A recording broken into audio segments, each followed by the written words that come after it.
Alors, bonjour tout le monde. Premièrement, je veux féliciter le Bloc québécois pour cette victoire réellement historique dans la salle Aymar-Verdun. Historique parce que jamais le Bloc québécois n'a gagné cette circonscription-là. C'est un message important à Justin Trudeau, qui a fait de la politique sur le dos des Québécois, sur le dos des francophones, de la politique mensongère. La réponse, elle est limpide de la part des électeurs. Et c'est une réponse plus large sur ce que les électeurs pensent du régime fédéral de décisions qui déstructurent la société québécoise et qui ne respectent pas la volonté démocratique des Québécois. Donc, félicitations au Bloc. Bravo à tous ceux qui ont travaillé sur le terrain pour cette victoire-là, qui était improbable au début et qui est une réalité aujourd'hui. Je prends quelques secondes pour vous parler du temps d'écran et l'impact des écrans chez les jeunes. Vous le savez, j'ai initié ce sujet-là en janvier dernier en demandant une commission parlementaire sur le sujet, ce qui m'a été refusé pendant des mois. Et on a fini par faire une commission, mais sans aucun sentiment d'urgence, c'est-à-dire qu'on se donne une bonne année pour réfléchir, être certain du diagnostic. J'invite, si ce n'est pas déjà fait, là, à lire le papier de Daphné Dionvien dans le Journal de Montréal. J'invite la population à suivre ce qui se passe dans cette commission-là. Les témoignages sont percutants et limpides sur l'impact dévastateur des écrans sur le développement de nos jeunes. Des retards de langage importants. Les enfants arrivent en maternelle avec ces retards-là. Des enfants de 5 ans qui parlent comme des enfants de 3 ans. Puis là, je fais des citations. Là. Grande perte de capacité des habiletés sociales qui se fait déjà sentir en maternelle. Omniprésence des médias sociaux qui amènent des phénomènes d'estime de soi, d'anxiété, de violence entre les élèves à des âges très, très jeunes. Des faits qui sont donc très troublants, mais surtout des experts qui viennent nous parler avec un diagnostic clair, net et précis. Que fait le gouvernement pendant ce temps-là? Il n'y a rien de concret. On pèle par en avant. Il y a toutes sortes d'initiatives qui pourraient être prises, au moins à court terme. Moi, je pense qu'on aurait dû procéder plus vite, là, mais à court terme, on pourrait dire aux écoles, sentez-vous libres de prendre des initiatives et de faire des projets pilotes. Dans l'intervalle, là, puisque le diagnostic est si clair, je trouve que comme dans tant de dossiers, la CAQ pèle par en avant, manque de leadership et de vision, dans un sujet qui me tient énormément à cœur, comme vous le savez, parce que c'est la socialisation et la construction du cerveau de nos enfants qui se développent. Je vous invite à référer au livre The Wired Generation, là, mais c'est vraiment... On est devant des impacts à très long terme pour le développement de nos enfants. On ne devrait pas prendre ça à la légère. Sur ça, je vais prendre vos questions. Donc, on devrait ne pas attendre la fin de cette commission-là et décider tout de suite d'interdire les écrans, les cellulaires, par exemple, partout dans les écoles, comme c'est le cas dans certaines écoles en ce moment au Québec et surtout en France. On devrait, en France, ils ont bougé en quelques mois seulement. Puis regardez tous les autres pays européens, là, ils sont 1 année, 2 années en avance sur nous.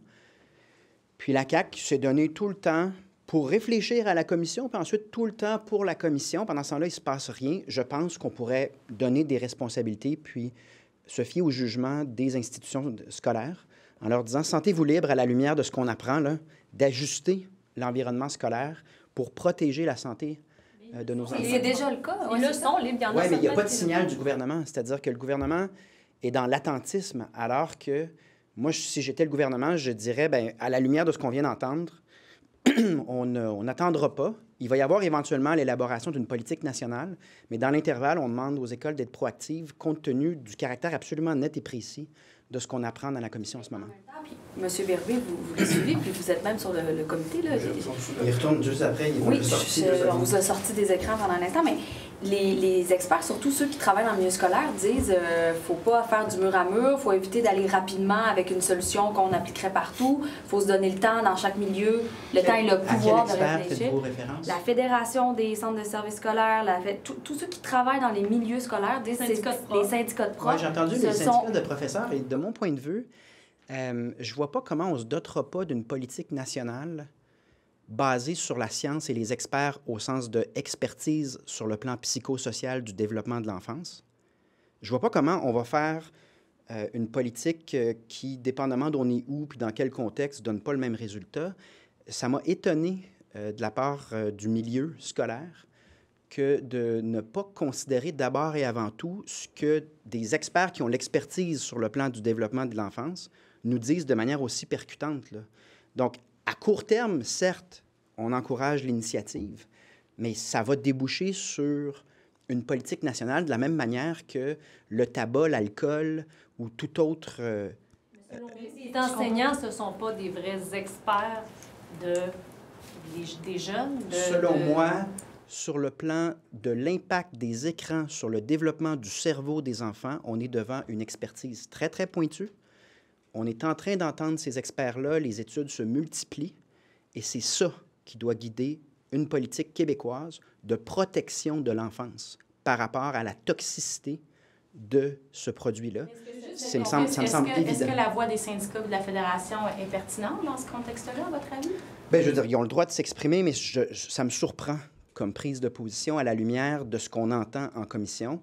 À mes yeux, c'est ultra clair qu'étant donné qu'il s'agit de la santé et de la sécurité de nos enfants, ça va déboucher sur une politique nationale fondée sur l'expertise en matière de développement du cerveau, de la santé physique et mentale des enfants en lien avec ce temps d'écran-là. C'est une science, là, c'est une expertise hyper pointue. Il faut entendre les témoignages en ce moment qui sont limpides, sans ambiguïté. Monsieur Saint-Pierre-Plamondon, vous dites qu'il va y avoir une politique nationale, on peut pas passer à côté. Là, ce que vous demandez, dans l'intervalle, c'est quoi? C'est que les écoles interdisent le cellulaire, interdisent les écrans, qu'on les encourage. C'est ça. C'est que venant du gouvernement qui entend cette information-là, qui devrait créer un sentiment d'urgence, ce que je plaide depuis maintenant 9 mois, que le gouvernement encourage chaque institution à aller plus loin dans la réflexion et les mesures concrètes par rapport à ce temps d'écran-là, parce qu'il faut écouter ce qui se dit dans cette commission-là, il faut regarder les études et les reportages. C'est vraiment plus grave que ce qu'on a pu le penser il y a à peine 3-4 ans. Et je ne vois pas pourquoi le gouvernement n'assumerait pas de leadership à la lumière de l'information qu'on vient d'obtenir. Ça n'envoie pas le message que cette commission-là, finalement, n'est pas utile. C'est-à-dire qu'elle aurait été utile si on s'était donné le calendrier qu'on a suggéré, c'est-à-dire ne pas niaiser pendant 5 mois à savoir est-ce qu'on en tient une ou on n'en tient pas, ne pas nier le problème pendant 5 mois, puis ensuite se donner 2-3 mois pour travailler, comme on a fait ailleurs dans le monde, pour arriver à des mesures concrètes. Mais bienvenue au caquisme. Le caquisme, c'est pelleter par en avant puis se soucier de son image aujourd'hui en fonction du sondage interne. Pas de vision, pas de planification, c'est comme ça dans tous les dossiers. Et quand ça touche les enfants puis leur santé, je ne l'accepte pas. Monsieur Berruet, vous êtes sur cette commission. Vous, est-ce que vous avez l'impression que vous perdez du temps? Bien, non, on participe, on écoute ce qu'on a à dire, mais on aurait pu l'entendre il y a 5 mois, tout ça. Évidemment, on participe, on n'est que 4, alors on essaie d'être là le plus souvent possible.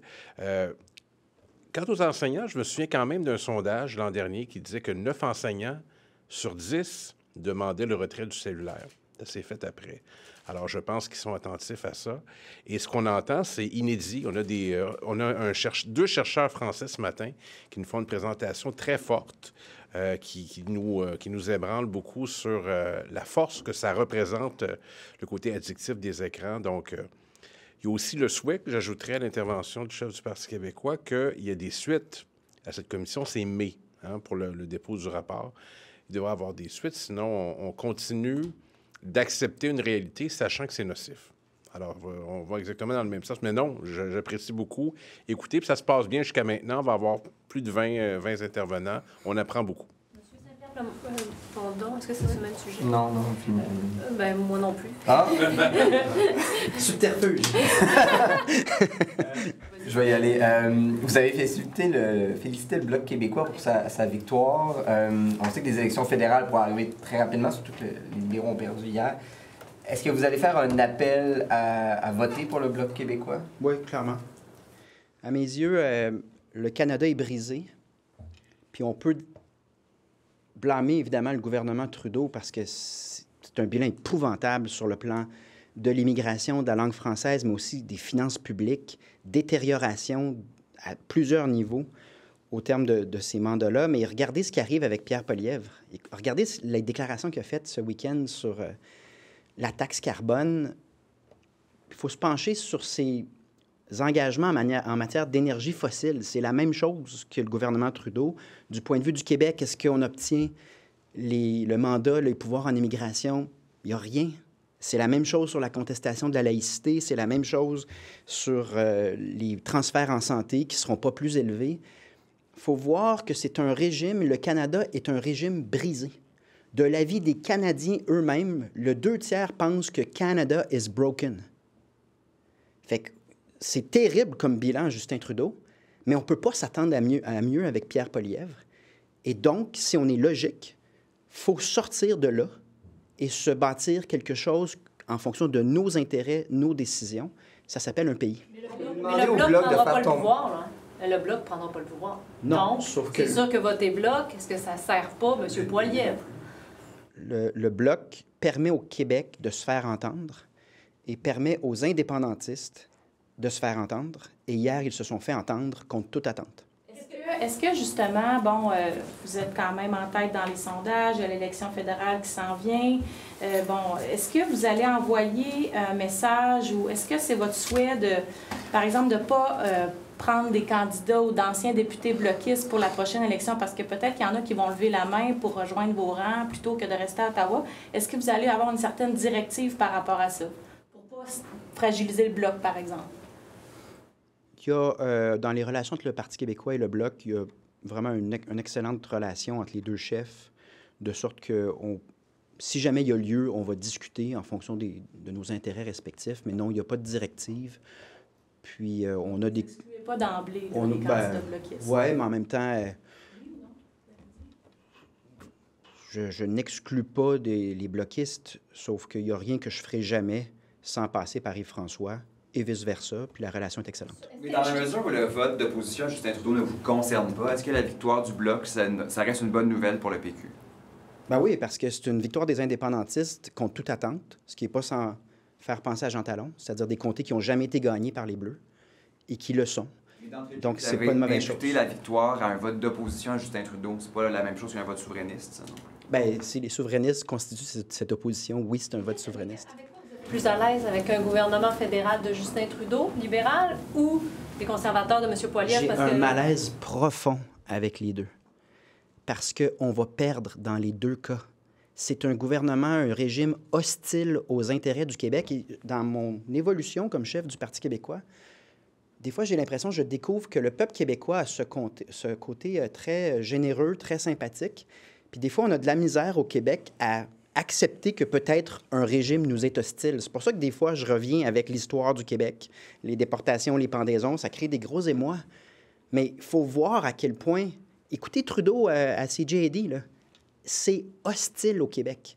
Et Poilievre ne sera pas mieux. C'est un régime hostile au Québec. Sortons-en. Donc, vous me demandez mon degré de malaise entre Trudeau et Poilievre, par-dessus ce que je devrais avoir à endurer dans les deux cas. Dans ce contexte-là, est-ce que vous demandez au Bloc de défaire le gouvernement de Trudeau pour qu'on ait des élections plus rapidement? Bien là, je ne ferai pas de la politique fédérale. Là. Je pense que les élections vont arriver plus vite que tard à la lumière de ce qu'on vient de voir hier soir. Le Bloc, fait que déjà... C'est ça. Moi, mon rôle, c'est d'être en soutien au Bloc. Puis, je trouve que ce qui s'est passé hier n'est pas anodin. Allez-vous avoir les équipes suffisantes pour les aider, justement? Est-ce que vous voulez parler de Nordvolt en passant? Oui, je veux vraiment parler de Nordvolt. Mais allez-vous avoir les équipes suffisantes au Parti québécois pour prêter main forte au Bloc? Ou, par exemple, s'il y a le partiel dans Terrebonne, allez-vous... Bien, vous m'avez vu dans Verdun, La Salle, Villemort. Je suis allé. Puis, on a des militants du PQ qui participent et vice-versa. Donc, évidemment qu'on s'entraide, puis ça va être comme ça pour la suite. Boudez pas votre plaisir, là. Est-ce qu'on va libérer le bloc d'énergie qui était réservé à Nordvolt? Là, Nordvolt, là, ça nous a été présenté comme à peu près tout ce qui est présenté par la CAQ. C'est toujours un moment grandiose, historique. Puis là, les violons partent, puis la musique de cinéma, là. Ça s'enligne pour être un désastre parce qu'on a, puis je reprends les mots du premier ministre, parié. On a pris les fonds publics et on a parié sur quelque chose, à même le bon jugement au pif de Pierre Fitzgibbon puis de peut-être 2 autres boys dans le club. C'est ça qu'on a fait avec des centaines de millions. Et je veux souligner à quel point le premier ministre a menti la semaine dernière en Chambre. C'est symptomatique d'où ils sont rendus dans le dossier Nordvolt. Ils en sont rendus à mentir. Le premier ministre me disait, on n'a pas mis d'argent dans Nordvolt. Il n'y a pas de fonds publics dans Nordvolt, on a juste acheté un terrain. C'est un mensonge. Donc, autant la caisse de dépôt qui est quand même le bas de laine des Québécois, que Investissement Québec, là, qui est vraiment le bras d'investissement de l'État, on arrive à un total de 600 millions qui est en jeu. En plus qu'on a surpayé pour le terrain, puis en plus de toutes les dépenses qui sont autour de l'aménagement du site. Et la question était simple, est-ce que vous avez pensé à des garanties de sorte que si Nordvolt ne fait pas son usine, on récupère notre argent? Je n'ai jamais eu de réponse à part une série de mensonges de la part du premier ministre, et c'est là où en est rendu François Legault, à mentir. Donc, je reviens au bloc... je reprends donc le bloc d'énergie. Problème de transparence sur les contrats, c'est la même question. Évidemment que le Québec, si le Québec se commet en affaires à l'international en disant on s'engage formellement dans la clause 2.4 à vous réserver ce bloc d'énergie-là, on ne peut pas briser nos ententes sans briser notre réputation comme lieu d'affaires. Le problème, c'est qu'il n'y a aucune transparence. Je ne sais pas ce qui est dans le contrat par rapport à Nordvolt. Donc, je ne sais pas s'il y a moyen de se faire rembourser les centaines de millions en jeu. Et je ne sais pas si ce que dit le contrat quant à ce bloc d'énergie qu'on ne peut pas conserver éternellement au cas où que l'usine se fasse dans 10 ans. Là. Donc, pendant ce temps-là, il y a des entreprises québécoises qui en souffrent. Et ça, c'est à nouveau le symptôme d'un gouvernement incapable de planifier, toujours en mode improvisation et rattrapage pour du travail qui a été bâclé par des gens dont l'ego ne rentre pas dans la porte. On passe en anglais.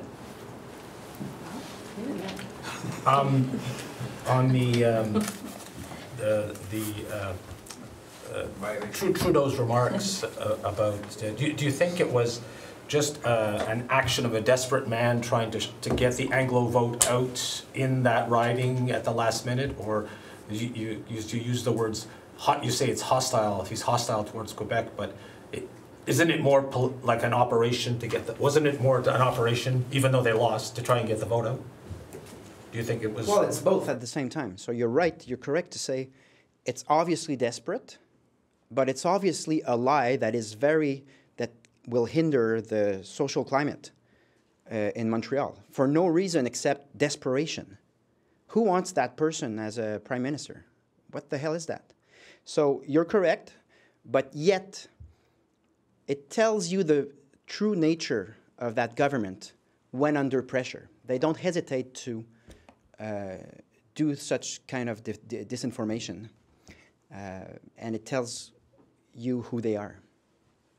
And would there be any follow-up on those remarks that, like a motion in the House or something today, or that you think does Mr. Trudeau go too far when he says that Anglophones have to display a certificate to get health services? Well, we're running out of motions to try to to have a counterbalance to the federal government hostility towards Quebec. So today we're on El Gawabi, saying that position should be abolished. It's not about resigning, it's about abolishing a position that is very ideological and unacceptable in Quebec's laicity, secularism and democratic choices. So, I mean, we'll try to make a motion every time the federal government treats Quebec either unfairly or without considering our voice, our democracy. But sometimes we're running out of motion because there are too many instances. And what does the Bloc, it's my last question, what does the Bloc win in LaSalle Imard? We know the vote was badly split between all these various parties.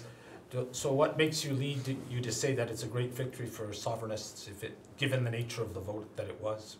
Because it's never been won by the Bloc Québécois. So it is an accomplishment, a very improbable, unforeseeable event that tells something about the dynamics of politics in Quebec right now.